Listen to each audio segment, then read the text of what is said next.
কারো ক্যান্সার দেখে যদি এই দোয়াটা আপনি বিশ্বাসের সাথে পড়েন, জীবনে কোনোদিন ক্যান্সার রোগে আক্রান্ত হবেন না।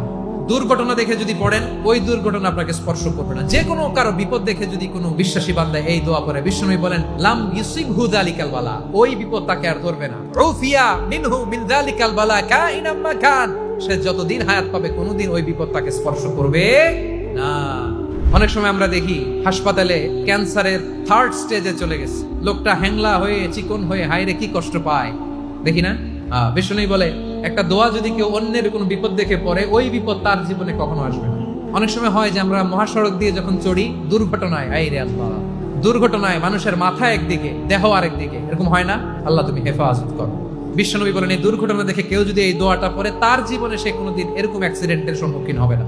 শুনবেন, বিশ্বনবী বলেন অন্যের বিপদ দেখে কেউ যদি পড়ে আলহামদুলিল্লাহিল্লাযী আফানি মিম্মা বাতালাকা বিহি ওয়া ফাদ্দালানি আলা কাসীরিম মিম্মান খালাকা তাফদীলা, মানে প্রশংসা সে আল্লাহর, যে আল্লাহ তাআলা তোমাকে যেই জিনিস দিয়ে পরীক্ষা করেছে আমাকে ওইটা থেকে বাঁচিয়ে দিয়েছে।